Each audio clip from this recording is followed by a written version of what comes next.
बिस्मिल्लाहिर्रहमानिर्रहीम। Second year के syllabus में हमने पहला चैप्टर नेशनल इनकम जो स्टार्ट किया हुआ था। साबका हमारी जो क्लासेस थी उसमें सिलेबस की बात हुई, paper pattern, national income and different concept of national income. आज पहले चैप्टर नेशनल इनकम कौमी आमदनी, उसमें हमारा आज का टॉपिक है मेजरमेंट ऑफ नेशनल इनकम, कौमी आमदनी की पैमाइश। कौमी आमदनी की पैमाइश क्यों की जाती है, कैसे की जाती है, इसका डिटर्मिनेशन पीरियड कितना होता है, इसके बारे में हम बात करेंगे। अगर हम इसको पास पेपर के हवाले से अगर हम देखें तो ये मोस्टली सवाल आपसे पूछा जाता है कि define national income, how is it measured, या यूँ भी हो सकता है कि what is meant by national income, explain the measurement of national income, यानी कौमी आमदनी से क्या मुराद है और कौमी आमदनी की पैमाइश कैसे की जा सकती है। तो ये कौमी आमदनी, नेशनल इनकम, जे हम इससे हमारे प्रीवियस लेक्चर से उनमें हम ये डिस्कस कर चुके हैं। अब आज हम बात करेंगे मेजरमेंट ऑफ नेशनल इनकम। तो मेजरमेंट ऑफ नेशनल इनकम में याद रखने वाली बात यह है कि duration of measuring national income in the world is 1 year.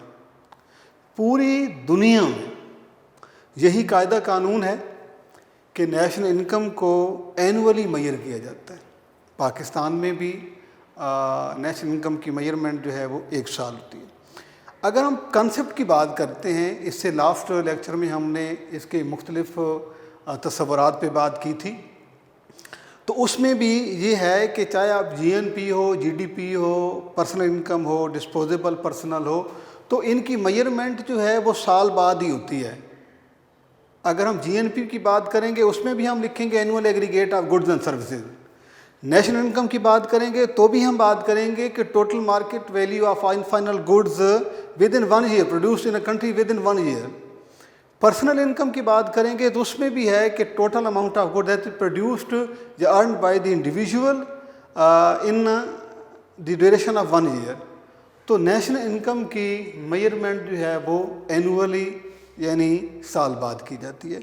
तो आज हम बात करते हैं कि मेजरमेंट ऑफ नेशनल इनकम। तो there are 3 methods to measure the national income of a country. There are 3 methods. कौमी आमदनी की पैमाइश के दुनिया में 3 तरीके हैं, यानी 3 तरीक़ों से कौमी आमदनी की पैमाइश की जाती है। तो इसमें एक तरीका तो है जिसे हम आउटपुट मेथड भी कहते हैं और प्रोडक्ट मेथड भी इसे कहा जाता है, यानी कुल पैदावार का तरीका, कुल पैदावार का तरीका। ठीक है। एक मेथड जिस पे हम बात करेंगे इनकम मेथड। इनकम मेथड यानी कुल आमदनियों का तरीका।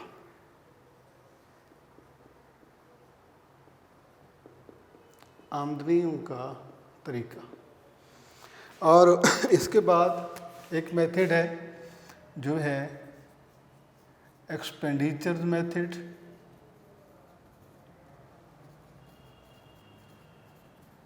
कुल खर्च का तरीका।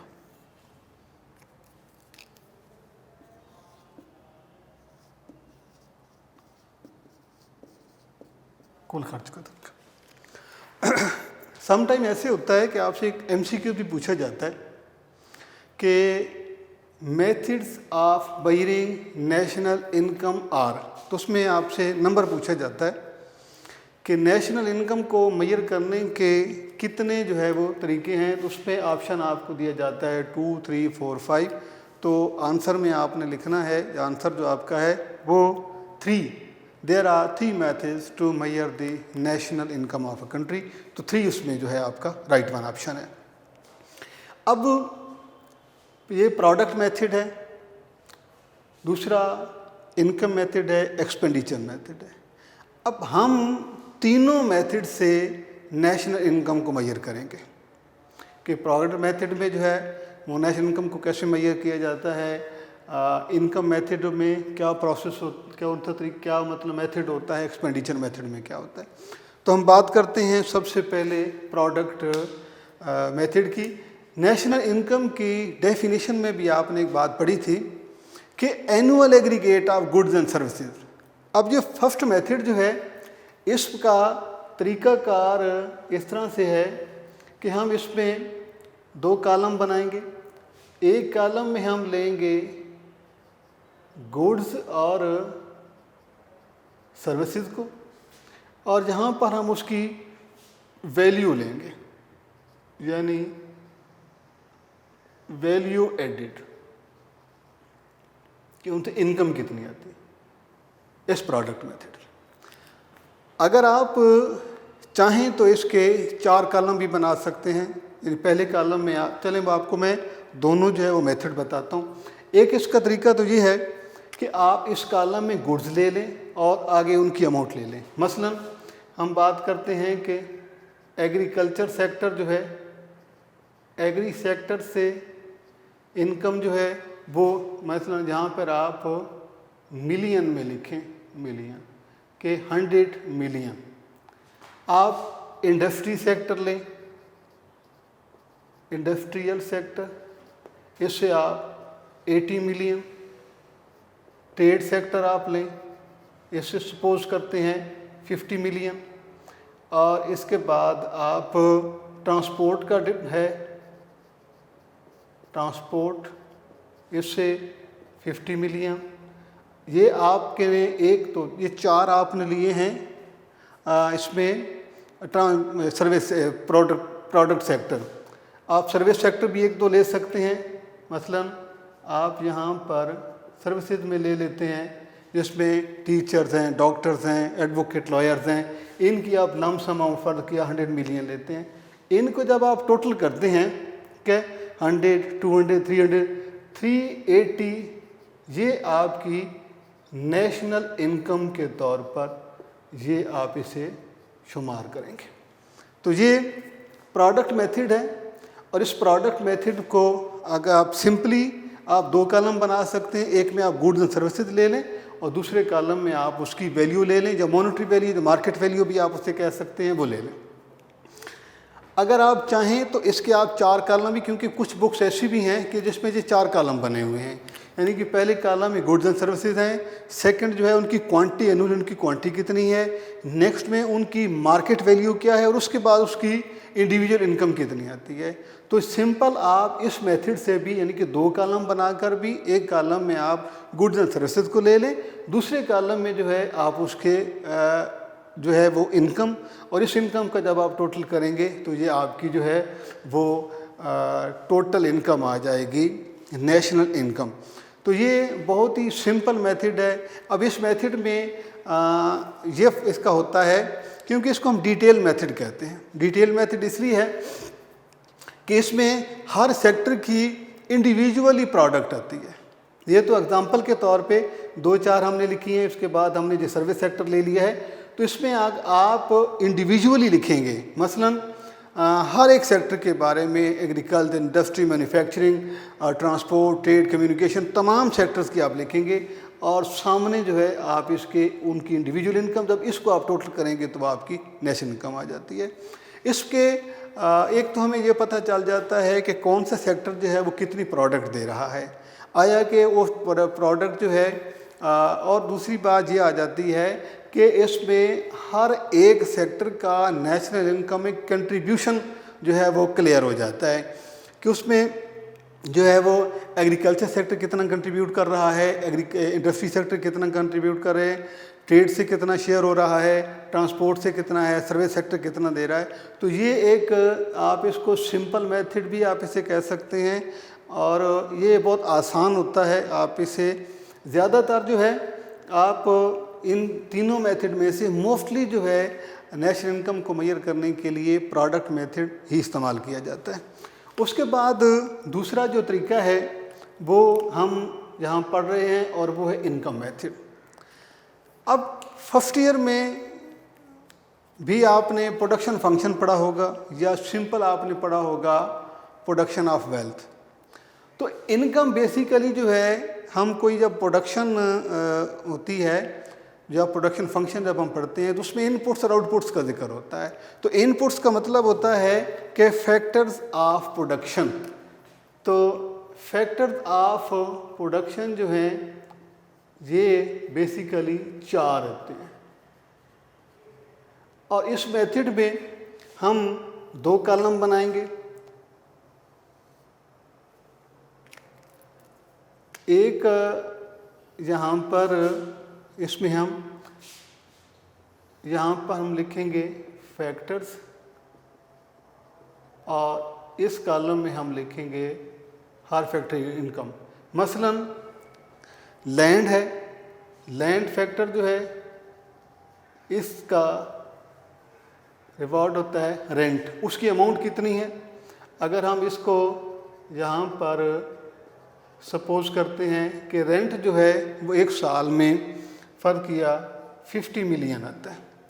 दूसरा लेबर एक फैक्टर है और लेबर का रिवार्ड होता है वेजेस।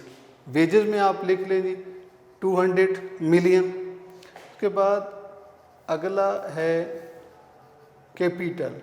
कैपिटल से जो है इंटरेस्ट ये साल में सपोज करते हैं वो 80 है। और इसके बाद ऑर्गेनाइजेशन, ये हमारा चौथा सेक्टर जो है वो ऑर्गेनाइजेशन, और ऑर्गेनाइजेशन का रिवॉर्ड जो है वो प्रॉफिट होता है। इसको आप ले लेनी 20 मिलियन। जब आप इसका टोटल करते हैं तो ये 200, 250 में 280 और 350, ये 350 मिलियन ये हमारी नेशनल इनकम इसमें आ जाती है। तो ये इसमें जो है फैक्टर्स हमारे पास हैं, लैंड है, लेबर है, कैपिटल, ऑर्गेनाइजेशन। तो इस मेथड के ज़रिए नेशनल इनकम को जब कंप्यूट किया जाएगा तो ये देखना है कि चूँकि बात हमने पहले भी की है कि national income is measured annually, साल में। तो साल में रेंट कितना है, साल में एक साल के अरसा में वेजेस कितनी है, इंटरेस्ट कितना है और प्रॉफिट कितना। इन चारों के यानी कि रिवॉर्ड को आप जमा करते हैं तो वो नेशनल इनकम बनती है। और एक एमसीक्यू भी आपसे पूछा जाता है कि aggregate of all factors income. All factor income का मतलब ये होता है कि ये हमारे पास 4 फैक्टर हैं, लैंड, लेबर, कैपिटल, ऑर्गेनाइजेशन। इन फैक्टर्स की इनकम को कंबाइन करने से, उसके एग्रीगेट करने से ये हमारे पास जो इनकम आ रही है ये इसे हम नाम दे रहे हैं नेशनल इनकम का। तो ये नेशनल इनकम। तो एमसीक्यू आपने याद रखना है कि income of all factors. All factor mean land का रेंट, लेबर की वेजेस, कैपिटल का इंटरेस्ट और ऑर्गेनाइजेशन का प्रॉफिट। जब आप इन चारों को जमा करते हैं और वो एनुअली जमा करते हैं तो वो आपके पास जो अमाउंट आती है वो नेशनल इनकम होती है। इसमें ये रेंट, वेजेस और इंटरेस्ट, ये तीनों रिवार्ड जो हैं ये प्री डिटरमाइंड होते हैं, डिफाइंड होते हैं, पहले से तयशुदा होते हैं। किसी भी प्रोडक्शन में, किसी भी प्रोडक्शन प्रोसेस में ये डिसाइडेड रिवॉर्ड होता है कि रेंट जो है वो पहले से ऑलरेडी डिफाइन होता है, वेजेस भी डिफाइन होती हैं, कैपिटल का इंटरेस्ट भी डिफाइन होता है। अब ये जो ऑर्गेनाइजेशन का रिवार्ड प्रॉफिट होता है that is not pre determined, इसका पहले से तयशुदा नहीं होता, ना डिफ़ाइन होता है। तो पहला मेथड जो है उसमें आप प्रोडक्ट के ज़रिए नेशनल इनकम को मालूम करते हैं। इस मेथड में जो है वो चारों फैक्टर्स की इनकम को एनुअली कंबाइन करने से, उसका एग्रीगेट लेने से आपके पास नेशनल इनकम आ जाती है। इसके बाद नेक्स्ट जो मेथड है वो है टोटल एक्सपेंडिचर मेथड। अब अगर हम इस मेथड को देखें तो किसी भी सेक्टर में, किसी भी इकानमी में बुनियादी तौर पर दो सेक्टर होते हैं। एक कहता है प्राइवेट सेक्टर और दूसरा है पब्लिक सेक्टर। Public sector. अब इस मेथड में प्राइवेट सेक्टर से रिलेटेड जितने भी एक्सपेंडिचर होते हैं वो, और पब्लिक सेक्टर से मुतल्लिका जितने भी एक्सपेंडिचर होते हैं, इनको हमने कंबाइन करना है। अब प्राइवेट सेक्टर जो है इसके एक्सपेंडिचर दो तरह के होते हैं। एक इसका है जी कंजम्पशन, जिसको हम प्राइवेट कंजम्पशन कहते हैं, और दूसरा इस सेक्टर की जो है वो इन्वेस्टमेंट होती है। इन्वेस्टमेंट यानी सरमायाकारी। ये इसको हम कहते हैं, ये वाला जो है इससे निजी सर्फ, और ये है निजी या प्राइवेट सरमायाकारी। ये इसी तरीके से ये जो पब्लिक सेक्टर है इसमें भी हम दो चीज़ें लेंगे। एक तो हम लेंगे पब्लिक एक्सपेंडिचर्स, पब्लिक एक्सपेंडिचर्स, और दूसरा एक्सपोर्ट और इंपोर्ट का जो डिफरेंस आएगा, यानी एक्स माइनस एम। जी, अब ये चार तरह के एक्सपेंडिचर्स जो है यहाँ पर आपके सामने लिखे हैं, और उसमें ये प्राइवेट सेक्टर है, इसके में ये प्राइवेट कंजम्पशन है, यानी जो इंडिविजुअली लोग कंज्यूम करते हैं। अब इंडिविजुअल निजी सर्फ क्या होता है कि ज़रूरियात ज़िंदगी पूरी करने पर जो आम रूटीन में फ़र्दन लोग अपने अखराजात करते हैं, उन्हें प्राइवेट कंजम्पशन या निजी सर्फ कहा जाता है। लोगों की ज़रूरियात होती हैं, मसलन उसने खाने पीने की अशिया ख़रीदनी है, कपड़ा ख़रीदना है, बाकी जो उसकी डेली लाइफ के अखराजात होते हैं, उन तमाम उस खर्च को कहा जाता है प्राइवेट कंजम्पशन। वो उसके बाद उसी इनकम में से लोग कुछ रकम जो है वो बचा लेते हैं, बचत करते हैं, फिर उसी बचत से वो अपना कोई ना कोई कारोबार जो है महदूद पैमाने पर अपना कारोबार शुरू करते हैं, जिसे हम निजी सरमायाकारी कहते हैं। अगर हम इसको बगौर मुताला करें तो ये दोनों अखराजात हैं, दोनों सूरतों में। इसमें भी लोग अपने अखराजात कर रहे हैं, पैसा खर्च कर रहे हैं, और इसमें भी कारोबार पे ही पैसा ही खर्च हो रहा है।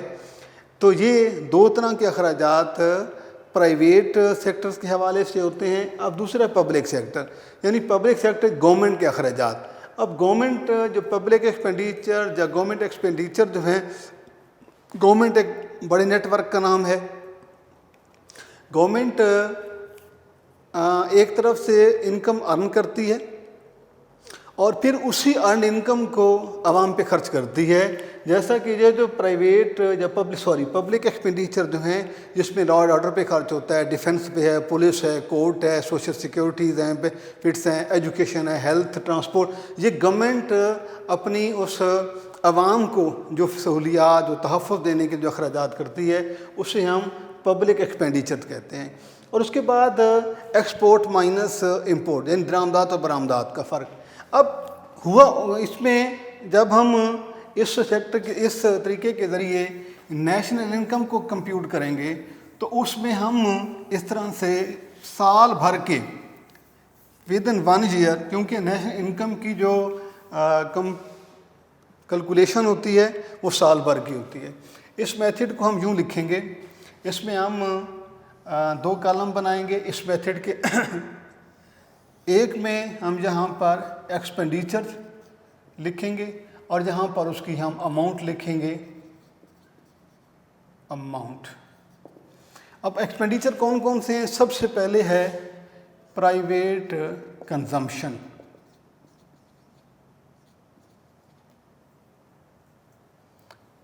में जो है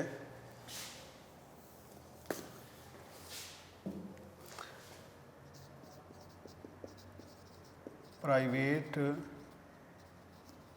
कंजम्पशन के बाद डोमेस्टिक इन्वेस्टमेंट, ये एक पॉइंट ये है। दूसरा ये, उसके बाद पब्लिक एक्सपेंसेस भी लिख सकते हैं, एक्सपेंडिचर्स भी, और उसके बाद एक्सपोर्ट्स माइनस इंपोर्ट्स। ये कॉलम आपने बनाना है, यानी कि ये हो जाएगा एक्स माइनस एम। तो ये देखना है कि एक साल के अरसा में जो है वो प्राइवेट इन्वेस्टमेंट कितनी है। फ़र्ज़ किया कि ये 50 मिलियन है,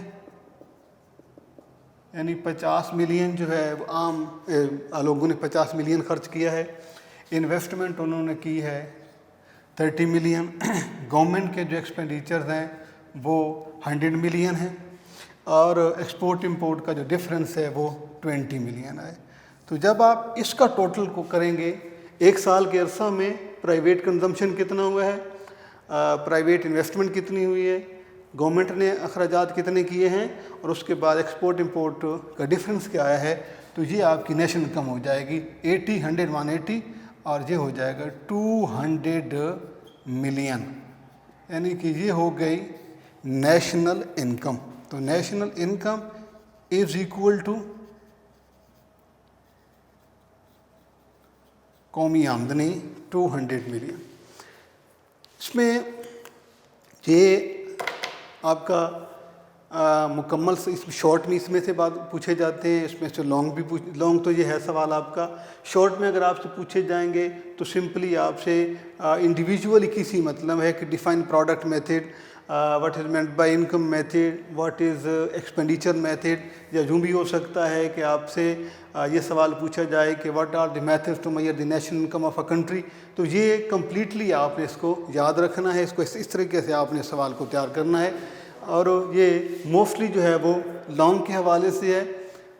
ये टॉपिक है मेजरमेंट ऑफ नेशनल इनकम। इसके आंसर जब आपने शुरू करना है इसका, तो आपने सबसे पहले आपने नेशनल इनकम का इंट्रोडक्शन देना है कि नेशनल इनकम है क्या।